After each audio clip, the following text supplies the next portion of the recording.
नमस्कार विद्यार्थी मित्रांनो, 9th क्लास मॅथ्स 1 मधील थर्ड लेसन पॉलिनॉमियल्स आपण आज स्टार्ट करत आहोत. त्यात आपल्याला शिकायचे आहे introduction to polynomials, degree of the polynomial, value of the polynomial, operation on polynomials, synthetic division and remainder theorem. तर स्टार्ट करूया इंट्रोडक्शन टू पॉलिनॉमियल्स. बघा, इथे काही अल्जेब्रिक एक्सप्रेशन्स दिलेले आहेत. P cube minus half P square plus P. Second आहे M square plus 2n cube minus √3m raise to power 5. आणि third algebraic expression आहे only 6. In these expressions the number with alphabets used in multiplication is called coefficients. आता number इथे आहे 1 P cube सोबत use केलेला, इथे दिसत नाही म्हणजे इथे 1 आहे. नंतर आहे पी स्क्वेअर सोबत 1/2, या पी सोबत आहे 1, एम स्क्वेअर सोबत आहे 1, इथे n क्यूब सोबत आहे 2, m रेज टू पॉवर 5 सोबत आहे -√3 आहेत ना, आणि इथे आहे 6. तर हे जे नंबर्स आहेत त्यांना म्हणतात कोएफिशियंट्स. त्यानंतर English small letters are known as variables. हे जे पी यूज केलेला, इथे एम आणि एन यूज केलेला आहे, तर हे जे अल्फाबेट्स आहेत स्मॉल लेटर्स त्यांना म्हणतो आपण व्हेरिएबल्स. हे तुम्हाला माहीत आहे, कोएफिशियंट्स आणि त्यासोबत असणारे variables. In these algebraic expressions, the powers of variables are positive integers. इथे प्रत्येकाचा पॉवर बघा, हे कसा आहे, पॉझिटिव्ह आहे, होल नंबर आहे. आणि इथे 6 सोबत कोणताही व्हेरिएबल दिसत नाही आहे, म्हणजे जर सपोज आपण x हा व्हेरिएबल घेतला तर त्याचा पॉवर आपण किती लिहू, 0. कारण 0 जर इंडेक्स असेल कोणत्याही व्हेरिएबलचा किंवा नंबरचा तर त्याची व्हॅल्यू असते 1. 6 × 1 6, म्हणून फक्त 6 घेतलेला आहे, त्यासोबत व्हेरिएबल घेतलेला नाही. पण जर व्हेरिएबल लिहिला तर त्याचा इंडेक्स काय राहील, त्याचा पॉवर राहील 0. म्हणून इथे म्हटलेलं आहे the powers of variables are positive integers. In 6 there is no variable but we can write the variable with power 0, that is 6x to the power 0. The algebraic expression having powers of variables with whole numbers are known as polynomial. whole numbers मध्ये 0 आणि सगळे natural number असतात, म्हणजे 1 up to infinity, म्हणजे positive numbers, पण 0 ही असतो. आणि म्हणून अल्जेब्रिक एक्सप्रेशन ज्यामध्ये व्हेरिएबलचा पॉवर हा काय असेल, होल नंबर्स असेल, त्याला म्हणतात पॉलिनॉमियल. पण जर व्हेरिएबलचे पॉवर्स निगेटिव्ह असतील तर त्याला पॉलिनॉमियल म्हणता येणार नाही. 6 is also polynomial with the power 0 of the variable. Therefore it is called constant polynomial. जर एखादा नुसता नंबरच दिलेला असेल, त्याच्यासोबत व्हेरिएबल नसेल, तर आपण त्याला कॉन्स्टंट पॉलिनॉमियल म्हणायचं, कारण तिथे व्हेरिएबलचा पॉवर किती आहे, 0 आहे. If the power of the variable is not a whole number, म्हणजे जर व्हेरिएबलचे पॉवर्स जर होल नंबर नसतील, म्हणजे निगेटिव्ह नंबर्स असतील, तर त्यांना अल्जेब्रिक एक्सप्रेशन ते असतातच, पण ते पॉलिनॉमियल नसतात. पॉलिनॉमियल होण्यासाठी आपल्याला व्हेरिएबलचा पॉवर हा कसा असावा लागेल, पॉझिटिव्ह इंटिजर्स असावा लागेल किंवा होल नंबरच असावा लागेल, निगेटिव्ह चालणार नाही. त्यानंतर घेऊया types of polynomials based on the number of terms. आता तुम्ही इथे जे बघितलेले आहे अल्जेब्रिक एक्सप्रेशन, इथे नंबर ऑफ टर्म्स, इथेही 3 टर्म्स आहेत, इथेही 3 टर्म्स आहे, इथे ओन्ली 1 टर्म आहे. त्यामध्ये आपल्याला जर बघायचं आहे तर त्यानुसार या पॉलिनॉमियल्सचे टाईप्स होत असतात. Types of polynomials based on number of terms. Number 1, only one term. If the polynomial contains only one term, it is known as monomial. For example 2x आहे, नुसतं 5 आहे, 7 आहे, -3 x⁴ आहे, असे पुष्कळ आपल्याला मोनोमियल्स लिहिता येतील. Second, if the polynomial contains 2 terms, it is known as binomial. जर 2 टर्म्स असतील तर त्याला आपण बायनॉमियल म्हणू. If there is 3 terms, it is known as trinomial, and if there is many terms, then it is known as polynomial. आता इथे काही examples दिलेले आहेत 2 टर्म्स असणारे म्हणजे बायनॉमियलचे. बघा, ओन्ली 2 टर्म्स आहेत, ओन्ली 2 टर्म्स आहे, पण सगळ्यांचे इंडायसेस जे आहेत, पॉवर्स जे आहेत, ते पॉझिटिव्ह इंटिजर्स आहेत. कोएफिशियंट कोणताही असो, कोएफिशियंट निगेटिव्ह चालतो, पॉझिटिव्ह चालतो किंवा इरेशनल नंबर चालतो, ते चालतील. कोएफिशियंट कोणताही चालेल, पण जे व्हेरिएबल्स आहे त्यांचे पॉवर्स कसे पाहिजे, पॉझिटिव्ह पाहिजे. Polynomials are also written as P ब्रॅकेटमध्ये एक्स. म्हणजे जर एक्स हा व्हेरिएबल असेल, पॉलिनॉमियलचा पी आपण यूज करतो आणि ब्रॅकेटमध्ये जो व्हेरिएबल यूज केलेला आहे तो लिहितो. याला रीड कसं करायचं, P of x, Q of x, R of y, y जर व्हेरिएबल यूज केला असेल तर, according to the variable used. Polynomial are also written as P of x, Q of x, R of y, according to the variable used. आता एक example घेतलेलं आहे मी इथे. P of x म्हणजे इथे काय राहील, 5x³ + 2x² -7x + 9. इथे 4 टर्म्स आहे म्हणजे एक पॉलिनॉमियल दिलेली आहे. इथे क्यू ऑफ यम, कारण यम हा व्हेरिएबल इथे यूज केलेला आहे, त्याच्यामुळे मी दुसऱ्या पॉलिनॉमियल लिहित आहे. Q of m, m² + ½ m -7. Third, R of y = y² + 5. ही बायनॉमियल आहे, ही ट्रायनॉमियल आहे, पण जो व्हेरिएबल इथे यूज केलेला आहे तो आपल्याला ब्रॅकेटमध्ये लिहायचा आहे. पॉलिनॉमियल हे पी और क्यू और आर या लेटर्सनी दाखविता येईल.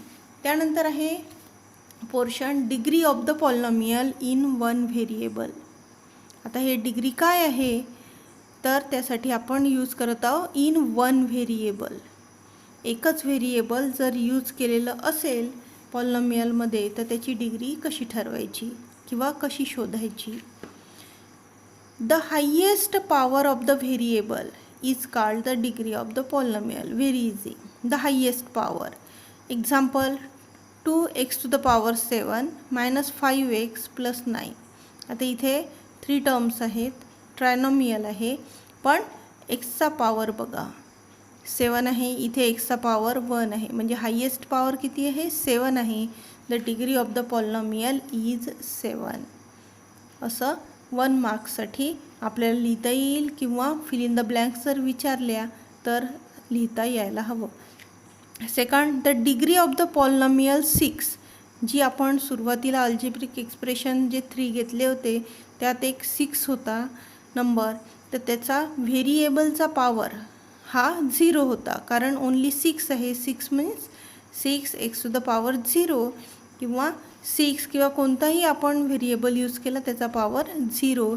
The degree of the polynomial 6 is 0. Degree of any non zero constant polynomial is 0. Non zero constant polynomial म्हणजे जर आपण नुसता नंबर घेतला, नुसता कोएफिशियंट घेतला, नुसता होल नंबर घेतला किंवा इंटिजर्स घेतला तर त्याचा non zero constant polynomial is 0. काय, डिग्री, कारण त्यासोबत व्हेरिएबल नाही आणि व्हेरिएबल जर लिहिला तर त्याचा आपल्याला पॉवर किती लिहावा लागतो, 0. म्हणून डिग्री ही 0 आहे. Non zero constant polynomial. Constant polynomial म्हणजे काय, ज्या पॉलिनॉमियलमध्ये व्हेरिएबल नाही किंवा व्हेरिएबलचा इंडेक्स हा 0 असतो, डिग्री 0 असते, त्याला कॉन्स्टंट पॉलिनॉमियल म्हणतात, कारण तो फक्त नंबर आहे. Degree of 0 polynomial is not defined. 0 polynomial म्हणजे नुसतं जर आपण 0 घेतलं, जसं 6 आहे तसंच एखादा 0 घेतला, 6,0, 0सुद्धा ही एक पॉलिनॉमियल आहे, पण त्याचा डिग्री जी आहे ती नॉट डिफाईन्ड असते, त्याला 0 पॉलिनॉमियल आपण म्हणू. Degree of the polynomial in more than one variable. Next part आहे degree of the polynomial in more than one variable. प्रत्येक वेळेस एकच व्हेरिएबल राहील असे नाही, तर 2 किंवा 2पेक्षा जास्तही व्हेरिएबल असू शकतात. मग अशा पॉलिनॉमियलची डिग्री ठरवायची कशी? त्यासाठीही रूल आहे. The highest sum. बघा इथे काय होतं, हायेस्ट इंडेक्स किंवा हायेस्ट पॉवर. इथे काय आहे, highest sum addition of the powers of the variables in each term of the polynomial is the degree of the polynomial. सुरुवातीला पॉलिनॉमियल बघायची, त्यात यूज होणारे जेवढे काही व्हेरिएबल्स आहेत त्यांच्या इंडेक्सची सम करायची, आणि जी सम सर्वात जास्त असेल ती त्या पॉलिनॉमियलची काय राहील, डिग्री राहील. अंडरस्टूड. बघा इथे एक एक्झाम्पल दिलेलं आहे. 3m³ n⁻6 plus 7m² n³ minus mn is the polynomial in two variables m and n. आता फर्स्ट टर्म जी आहे त्यांचे जे इंडायसेस आहेत, यमचा इंडेक्स आहे 3, यनचा आहे 6, म्हणजे डिग्री आपल्याला बघायची आहे. तर 6 + 3 ही झाली 9. फर्स्ट टर्मची डिग्री झाली 9. सेकंड टर्म m² n³ 3 + 2 5 झाली, आणि थर्डची 1 + 1 2 झाली. म्हणजे हायेस्ट डिग्री कोणती झालेली आहे, हायेस्ट पॉवर म्हणजे इथे 9 आहे, आणि म्हणून डिग्री ऑफ द पॉलिनॉमियल होईल 9. कारण सम ऑफ द पॉवर 3 + 6 = 9 होते, 2 + 3 = 5 आणि 1 + 1 = 2. Highest power is 9, therefore I have circled it, and therefore this 3m³ n⁻6 has degree or power is 9, and therefore degree of the whole polynomial is 9. Next, type of polynomials based on degree. आता सुरुवातीला आपण पाहिलं number of टर्म्सवरून आपल्याला types पॉलिनॉमियलच्या लिहिता येतात. आता based on degree, degree शिकलेलो आहे आपण. Highest power of the polynomial is known as degree. आता या डिग्रीवरून आपल्याला पुन्हा पॉलिनॉमियलचे टाईप्स देता येतात. जर डिग्री 1 असेल तर त्याला आपण लिनियर पॉलिनॉमियल म्हणतो. आपण 8th स्टँडर्डमध्ये लिनियर पॉलिनॉमियल शिकलेलो आहे. लिनियर हा word means the power of the polynomial is 1. Example 3x - 1, 7y, 5x. Standard form. आता हे स्टँडर्ड फॉर्ममध्ये कसं लिहायचं, ax + b हे डिग्री 1 असणाऱ्या लिनियर पॉलिनॉमियलचा स्टँडर्ड फॉर्म आहे. ax + b where a ≠ 0. जर a 0 असेल तर फर्स्ट टर्म ही होणार नाही आणि फक्त कॉन्स्टंट पॉलिनॉमियल ती होऊन जाईल, ती लिनियर पॉलिनॉमियल नसेल. त्यानंतर डिग्री 2 तर त्याला क्वाड्रॅटिक पॉलिनॉमियल म्हणतात. डिग्री 2 जर असेल, नंतर एक्झाम्पल बघा 2y² + y + 1, x² + 5x + 6 असे एक्झाम्पल्स तुम्ही सॉल्व केलेले आहे. तर ती क्वाड्रॅटिक पॉलिनॉमियल आहे, कारण हायेस्ट इंडेक्स किती आहे, 2 आहे, हायेस्ट डिग्री 2 आहे. इथे -3x², इथे मोनोमियल जरी आहे तरी डिग्री किती आहे, 2 आहे, आणि त्याच्यामुळे ही क्वाड्रॅटिक पॉलिनॉमियल आहे. त्याचा स्टँडर्ड फॉर्म आहे ए x square plus b x plus C. इथे ए हा 0 नको, बी चालेल 0, सी चालेल 0, पण ए नॉट इक्वल टू 0. कारण ए जर 0 असेल तर ही डिग्री 2 असणारे टर्म एक्झिस्ट होणार नाही आणि म्हणून A not equal to 0. is the standard form of the quadratic polynomial. Here a, b, c are coefficients and a not equal to 0. Number 3, if the degree is 3, then it is cubic polynomial. In cubic polynomial the standard form is ax cube. जे first term जी असते ती coefficient in multiplication variable having degree 3 plus b x square plus c x plus d. या a b c d हे coefficient आहे. कोणतेही positive negative integers ते राहू शकतात. पण ही जी डिग्री 3 असणारी टर्म आहे त्यामध्ये कोएफिशियंट हा 0 नको, कारण 0 असेल तर ही टर्म एक्झिस्ट होणार नाही आणि मग ते क्यूबिक पॉलिनॉमियल असणार नाही. Example is x cube plus 2x plus root 3 m minus m cube. ठीक आहे, तर हे सर्व क्यूबिक पॉलिनॉमियल आहे. तुम्हाला ही एक्झाम्पल्स लिहिता येतील. त्यानंतर आहे 4 polynomial. If the degree greater than 3, 3 पेक्षा जर जास्त असेल डिग्री तर त्याला आपण पॉलिनॉमियल म्हणतो. स्टँडर्ड फॉर्म इज, आता याचा स्टँडर्ड पहा कसा स्टँडर्ड फॉर्म पहा कसा लिहिलेला आहे. ए एन म्हणजे nth term X power N plus A N minus 1 decreasing ऑर्डरने घेतलेली आहे. जसे इथे 5 आहे, इथे 4 होईल. नंतर 3ची टर्म, नंतर 2ची टर्म, नंतर 1ची टर्म, नंतर कॉन्स्टंट. याप्रमाणे A N X power N plus A N minus 1 X power N minus 1 plus dash dash dash plus a2 X power 2 plus a1 X power 1 plus a0 X power 0. That means only a0 where an not equal to 0.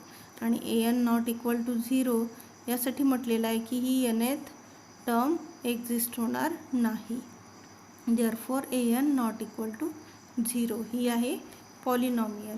इथे यांच्या जागी आपण कोणतेही hole number ठेवून म्हणजे positive integers ठेवून आपण polynomial तयार करू शकतो. त्यानंतर आहे standard form, coefficient form and index form of the polynomial. आता हे स्टँडर्ड फॉर्म काय आहे, यात तुम्ही डिग्री 1 असणारे म्हणजे linear polynomial, quadratic polynomial, cubic पॉलिनॉमियलचे स्टँडर्ड फॉर्म पाहिले. तेच स्टँडर्ड फॉर्म आहे जे डिक्रीजिंग ऑर्डरने आपण लिहितो. आता हे डिक्रीजिंग ऑर्डर कोणता, तर डिग्रीचा डिक्रीजिंग ऑर्डर, जो पॉवर्स असतो त्याचा डिक्रीजिंग ऑर्डर. त्यानंतर आहे कोएफिशियंट फॉर्म म्हणजे फक्त कोएफिशियंट्स लिहायचे. त्यानंतर इंडेक्स फॉर्म, या इंडेक्स फॉर्म कोएफिशियंट दिलेले असल्यानंतर इंडेक्स कसा लिहायचा, तर स्टँडर्ड फॉर्म, कोएफिशियंट फॉर्म आणि इंडेक्स फॉर्म आपल्याला पॉलिनॉमियलचा शिकायचा आहे. बघा, when given polynomial is written in decreasing power of its variable it is called standard form of the polynomial. आता एखादी पॉलिनॉमियल जेव्हा आपण त्याच्या डिक्रीजिंग पॉवरने लिहितो म्हणजे इंडेक्स जो असतो तो इंडेक्स किंवा जो ऑर्डर आहे तो ऑर्डर डिक्रीजिंग पॉवरने जेव्हा आपण व्हेरिएबलच्या लिहितो तेव्हा त्या फॉर्मला आपण स्टँडर्ड फॉर्म म्हणतो. आता मी इथे एक एक्झाम्पल घेतलेला आहे. ए स्क्वेअर मायनस 3a⁴ मायनस 5. आता इथे एचा पॉवर आहे 2, इथे ए पॉवर आहे 4. हा इन्क्रीजिंग ऑर्डरने दिलेला आहे 2 नंतर 4 इंडेक्स म्हणजे इन्क्रीजिंग. आता आपल्याला काय करायचं आहे तर स्टँडर्ड फॉर्ममध्ये लिहायचं आहे. स्टँडर्ड फॉर्ममध्ये लिहिण्यासाठी सुरुवातीला आपल्याला ही सेकंड टर्म लिहावी लागेल. ती राहील -3a⁴. नंतर त्यापेक्षा लेस असणारा ऑर्डर +a², कारण a² साईन हा प्लस आहे. नंतर आहे -5, म्हणजे -3a⁴ + a² -5 हा काय राहील स्टँडर्ड फॉर्म राहील. Isn't it? When given polynomial is written in decreasing power of its variable by considering all the missing terms. इथे मिसिंग टर्म घेतलेल्या आहे का स्टँडर्डमध्ये? ज्या टर्म्स दिलेल्या आहेत त्याच टर्म डिक्रीजिंग पॉवरने लिहिलेल्या आहेत, व्हेरिएबलच्या डिक्रीजिंग पॉवरने लिहिलेल्या आहेत, त्या झाल्या स्टँडर्ड फॉर्म. पण ज्या टर्म्स इथे नाही आहेत त्या टर्म्स जेव्हा आपण या डिक्रीजिंग पॉवरने, व्हेरिएबलच्या डिक्रीजिंग पॉवरने लिहितो, मग त्यासाठी ज्या मिसिंग टर्म्स आहेत, ज्या दिलेल्या टर्म्स नाही आहे, त्यांचा कोएफिशियंट आपल्याला 0 घ्यावं लागेल. By considering all the missing terms with coefficient 0 it is called index form of the polynomial. आता बघा इथे -3a⁴ + a² -5 हे स्टँडर्ड फॉर्म झालं. या स्टँडर्ड फॉर्मलाच आपल्याला काय करायचं आहे, इंडेक्स फॉर्ममध्ये लिहायचं आहे. तर या इंडेक्स फॉर्ममध्ये आपण काय करू, सुरुवातीला हायेस्ट पॉवर असणारी लिहू, -3a⁴. 4 नंतर इथे डायरेक्ट a² आहे, म्हणजे a⁴ ची टर्म्स ही मिसिंग आहे. त्यासाठी कोएफिशियंट आपल्याला 0 लिहावं लागेल, कारण 0 ने मल्टिप्लाय केल्यानंतर ही पूर्ण टर्म 0 होऊन जाते, म्हणून दिलेली नाही. प्लस या साईन घेऊनच लिहायचं, 0a⁴ प्लस a² जी इथे दिलेली आहे. नंतर a² नंतर 1 पॉवर असणारी दिलेली नाही, म्हणजे ती मिसिंग आहे, म्हणून आपण +0a⁴ -5 या फॉर्ममध्ये लिहिलेला आहे. हा झाला इंडेक्स फॉर्म, कारण इथे 4 नंतर 3 इंडेक्स, नंतर 2 इंडेक्स, नंतर इथे 1 इंडेक्स आणि नंतर 5चा इंडेक्स आहे 0, म्हणजे डिक्रीजिंग पॉवर दिलेला आहे. ही झाले index form. When we write the coefficients of the variable by considering all the missing terms with coefficients 0, this form is called coefficient form. When we write all the coefficients of the variable. आता इथे missing टर्मचेही कोएफिशियंट्स आपल्याला घ्यायचे आहे. असे कोएफिशियंट्स घेऊन जेव्हा आपण नुसते कोएफिशियंट्स लिहितो तेव्हा त्याला कोएफिशियंट फॉर्म म्हणतात. आता इंडेक्स फॉर्म सुरुवातीला लिहायचा, पहिले स्टँडर्ड फॉर्ममध्ये लिहायचा कोणतंही पॉलिनॉमियल, नंतर इंडेक्स फॉर्ममध्ये लिहायचं, कारण इंडेक्स फॉर्ममध्ये जे मिसिंग टर्म्स असतात तेही कोएफिशियंट 0 घेऊन येऊन जातात. आणि इंडेक्स फॉर्ममध्ये लिहिल्यानंतर मग कोणतीही टर्म सुटत नाही, डिक्रीजिंग पॉवर असतोच. इंडेक्स फॉर्ममध्ये लिहिल्यानंतर सर्वांचे कोएफिशियंट्स सेपरेट करून, कॉमाने सेपरेट करून लिहिले की तो कोएफिशियंट फॉर्म येऊन जातो. इथे इंडेक्स फॉर्ममध्ये पॉलिनॉमियल लिहिल्यानंतर -3, -0, -1, अगेन 0, -5 हे ब्रॅकेटमध्ये लिहिलं की हे कोएफिशियंट फॉर्म होऊन जातं. त्यानंतर एक्झाम्पल बघा, x -3x² + 5 + x⁴ is the polynomial. आता ह्या पॉलिनॉमियलला व्यवस्थित दिलेलं नाही, म्हणजे इथे पॉवर 2 अगोदर आलेला आहे, लास्टमध्ये पॉवर 5 आहे, म्हणून आपण पहिले ती स्टँडर्ड फॉर्ममध्ये लिहू. स्टँडर्ड फॉर्ममध्ये हायेस्ट इंडेक्स फर्स्ट येईल, त्यामुळे एक्स पॉवर 5 सुरुवातीला येईल, नंतर -3x² येईल, नंतर इंडेक्स लेस असणारी टर्म म्हणजे x येईल आणि नंतर लास्ट टर्म 5 येईल. हा झाला स्टँडर्ड फॉर्म.